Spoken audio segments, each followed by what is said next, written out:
Assalamualaikum warahmatullahi wabarakatuh. Perkenalkan nama saya Syabina Faizal dengan NIM G002318 di sini aku akan menjelaskan tentang anatomi dari kardiorespirasi. Oke, baik. Jadi untuk pertanyaan untuk pembahasan pertama ada faring. Jadi faring itu dibagi menjadi tiga section, yaitu yang pertama nasofaring atau di bagian nasal atau hidung, yang kedua orofaring atau eh, mulut, yang ketiga ada laringofaring. Nah, faring ini merupakan saluran muskulomembranosa dengan panjang 12 sampai 14 cm yang hubungin kavitas nasi. Kavitas nasi ini kavitas nasi dan kavitas oris atau oral cavity menuju ke laring, menuju ke laring dan ke esofagus yang ini.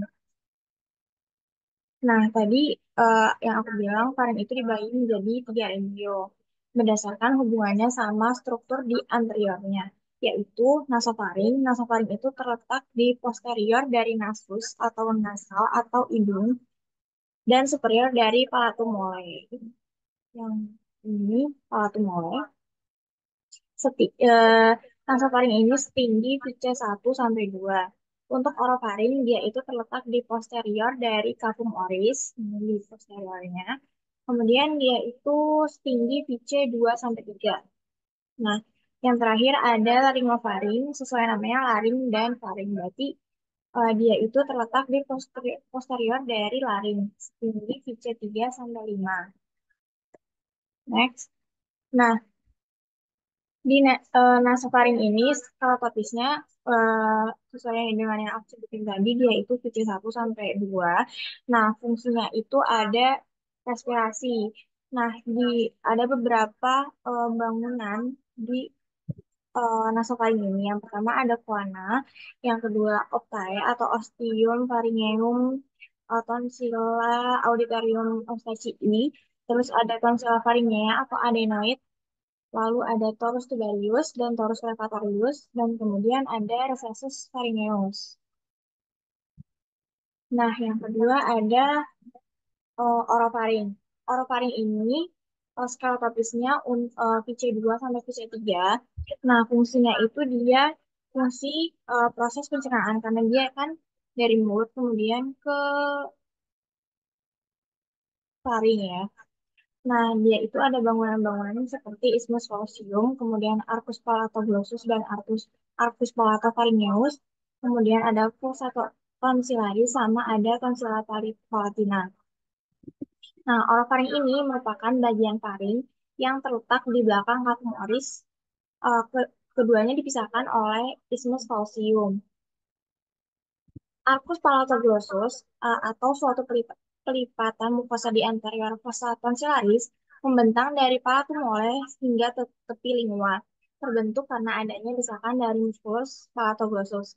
Nah, arcus palatopharyngeus ini adalah pelipatan mukosa di posterior fossa tonsillaris yang membentang dari palatum molae hingga dinding lateral faring, terbentuk karena adanya desakan dari musculus palatopharyngeus. Jadi, arkusnya itu sesuai dengan nama muskulusnya. Kalau misalnya arcus palatoglossus itu musculus palatoglossus, sedangkan kalau arcus palatopharyngeus dia itu ada desakan dari musculus palatopharyngeus.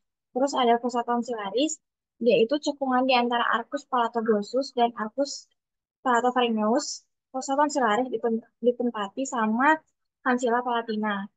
Terus ada valicula epiglottica atau tempat tertampungnya benda tumpul yang tercela. Terus lanjut ada laringofaring. Nah, laringofaring ini skala topisnya VC3 sampai VC5. Dia itu paling terpanjang ya. Di- Dibandingkan dengan oro sama nasofaring. Nah, dia itu ada fossa piriformis yang terletak di kanan dan kiri laringofaring. Terus ada eh, dia itu fungsinya untuk menampung benda tajam yang tertelan. Sedangkan benda tumpul bakalan tertampung di valicula epiglottica pada orofaring. Terus ada aditus laringes, dia itu merupakan pintu masuk menuju laring, terletak pada dinding anterior laringofaring. Lanjut, eh,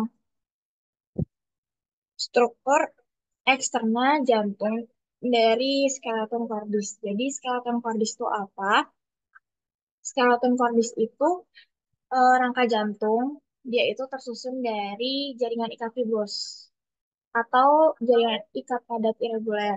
Nah, dia itu fungsinya buat penyokong katup jantung, terus tempat melekatnya otot jantung, dan dia itu merupakan insulator impuls antara atrium dengan ventrikel supaya nggak terjadi tuh kontraksi atrium sama ventrikel nanti tuh yang terjadi yang bakalan terjadi bersamaan. Nah, untuk eh, skeleton cordis ini tersusun atas annulus fibrosus, trigonum fibrosum, sama septum membranaceum. Nah, lanjut. Seperti yang aku bilang tadi, annulus fibrosus, enggak, maaf. Jadi annulus fibrosus yang pertama. Jadi dia itu ada 4 cincin fibrosa yang mengelilingi dua ostium atrioventricular, orium, orificium aorta, dan orificium truncus pulmonalis. Untuk annulus atrioventricularis dexter, dia itu ada di sekitar valva tricuspidalis yang tricuspidalis. Lanjut, terus annulus atrioventricular sinister dia itu di sekitar valva mitralis. Kemudian ada annulus annulus valva aorta, dia itu cincin aorta yang terletak di sekitar valva aorta. Yang kemudian annulus valva trunci pulmonalis atau cincin pulmonar yang ada di sekitar valva pulmonalis. Ya, lanjut. Ada trigonum fibrosum. Nah, trigonum fibrosum ini adalah daerah penebalan jaringan yang menghubungkan antara anulus.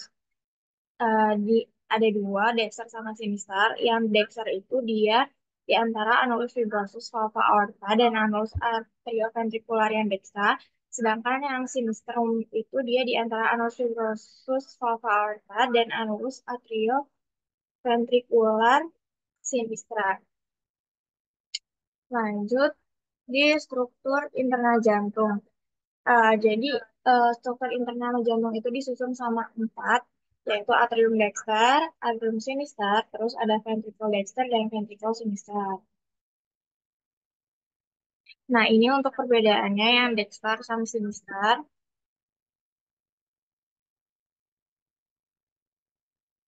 dia itu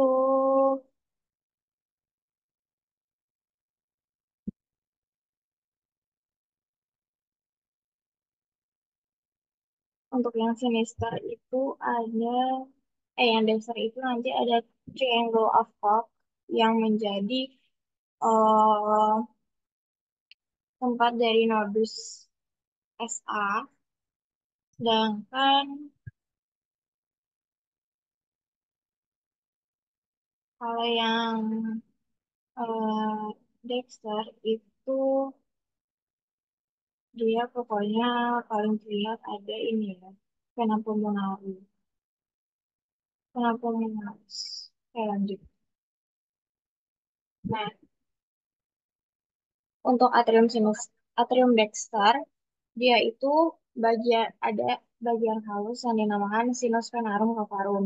Untuk bagian kasarnya dia musculus pectinati atau auricula dextra.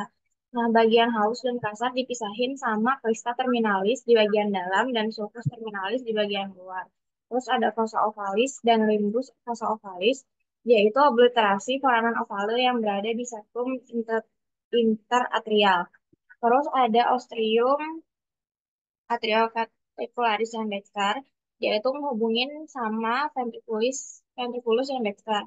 Terus ada ostium sinus coronaris atau valvula T besi, dan ada ostium vena cava inferior atau valvula Eustachii. Terus lanjut ada ventricle yang dexter. Dia itu terdiri atas satu ruangan kasar yang tersusun dari trabecula carinae. Terus trabecula carna eh, di trabecula ada tiga jenis trabecula carinae. Yang pertama ada musculi papillaris. Dia itu terikat sama chordae tendinae. Yang ini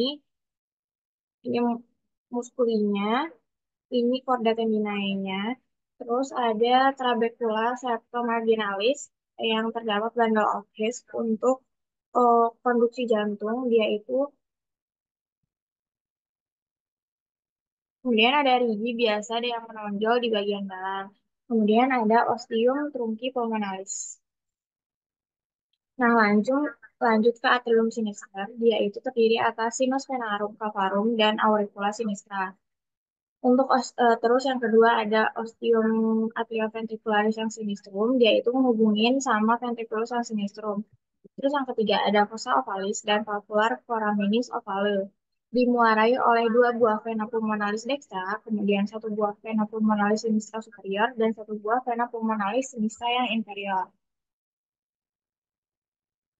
Lanjut ke ventricle sinister. Dia itu pembentuk apex cordis. Terus miokardiumnya lebih tebal dibandingkan yang lain karena dia itu bakalan nyalurin ke seluruh tubuh. Kemudian ada ostium aorta yang menghubungkan dengan aorta dan ada musculi papillaris yang terikat pada chorda tendinae.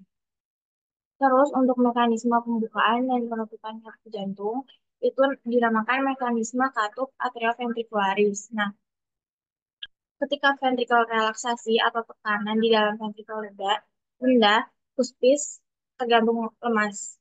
Kemudian kedua valva atrioventricularis terbuka yang akan menyebabkan darah itu masuk ke ventrikel. Darah di ventrikel penuh, kemudian katup terdorong oleh aliran darah dan tertutup.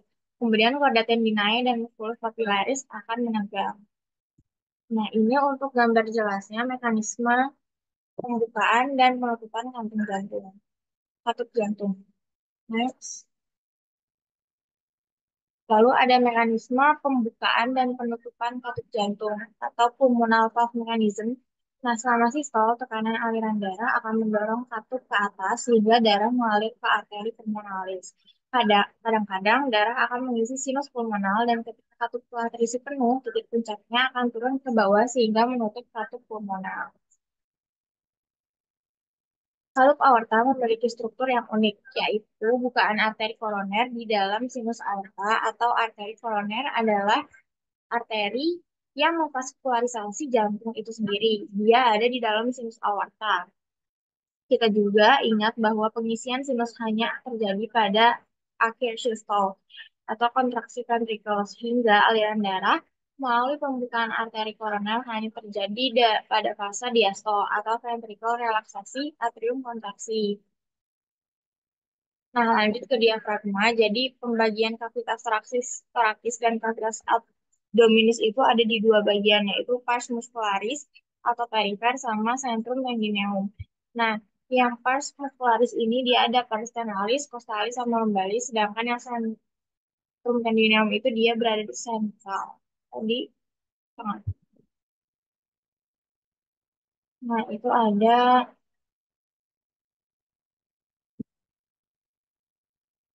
lanjut ke mediastinum.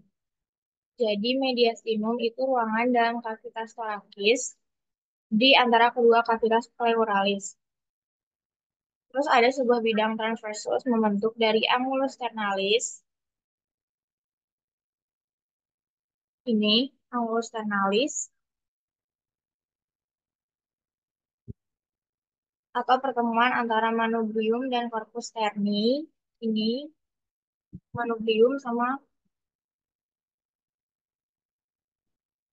corpus. Kemudian sampai ke diskus intervertebralis antara VTH 4 dan 5 membagi mediastinum menjadi mediastinum superius sama mediastinum yang inferius.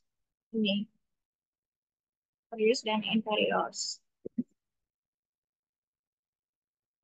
Terus ada di mediastinum inferius ini dibagi lagi menjadi anterius, medius, sama posterius. Oke, selesai pembahasan anatomi dari kardiorespirasi aku hari ini. Terima kasih.